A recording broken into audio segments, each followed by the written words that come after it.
भगवान ने भोले भोले अज्ञानी पुरुषों को भी साक्षात अपनी प्राप्ति के लिए जो उपाय स्वयं श्रीमुख से बतलाए हैं उन्हें ही भागवत धर्म समझो। भागवत धर्म क्या है? मतलब भागवत धर्म का अर्थ है जो भगवान ने कहा है कि ये काम करो, वो है भागवत धर्म। राजन, इन भागवत धर्मों का अवलंबन करके मनुष्य कभी विघ्नों से पीड़ित नहीं होता। जो भी इस भागवत धर्म का पालन करेगा वो इससे कभी भी पीड़ित नहीं होगा। संसार में कोई भी पीड़ा उसके पास नहीं आएगी जो भागवत धर्म का पालन करेगा। भागवत धर्म मतलब क्या है? जो भगवान ने कहा है कि ये काम करो, वो भागवत धर्म है। लिखा है ना, साक्षात अपनी प्राप्ति के लिए जो उपाय स्वयं श्रीमुख से बतलाएं, वो भागवत धर्म है। राजन, इन भागवत धर्म का अवलंबन करके मनुष्य कभी विघ्नों से पीड़ित नहीं होता और नेत्र बंद करके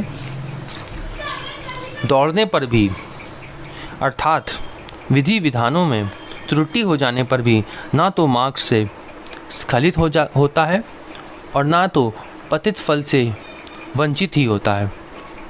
भागवत धर्म का पालन करने वाले के लिए यह नियम नहीं है कि वह एक विशेष प्रकार का कर्म ही करे। वह शरीर से, वाणी से, मन से, इंद्रियों से, बुद्धि से, अहंकार से, अनेक जन्मों अथवा एक जन्म की आदतों से स्वभाववश जो करे वह सब परम पुरुष भगवान नारायण के लिए ही है। इस भाव से उन्हें समर्पण कर दे। ये है भागवत धर्म। क्या है?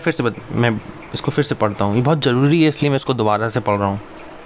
वह शरीर से, वाणी से, मन से, इंद्रियों से, बुद्धि से, अहंकार से, अनेक जन्मों अथवा एक जन्म की आदतों से स्वभाववश जो करे वह सब परम पुरुष भगवान नारायण के लिए ही है। इस भाव से उन्हें समर्पण कर दे। सब कुछ भगवान के लिए करे और जो भी करे सब भगवान के लिए करे। यही सरल से सरल सीधा सा भागवत धर्म है। यही भागवत धर्म है। सब कुछ भगवान के लिए करे, भगवान की आज्ञा का पालन करते हुए सब कुछ भगवान के लिए करे। यही भागवत धर्म। सिंपल शब्दों में यही है, सरल शब्दों में लिखा भी है यहाँ पे। यही सरल से सरल सीधा सा भागवत धर्म है।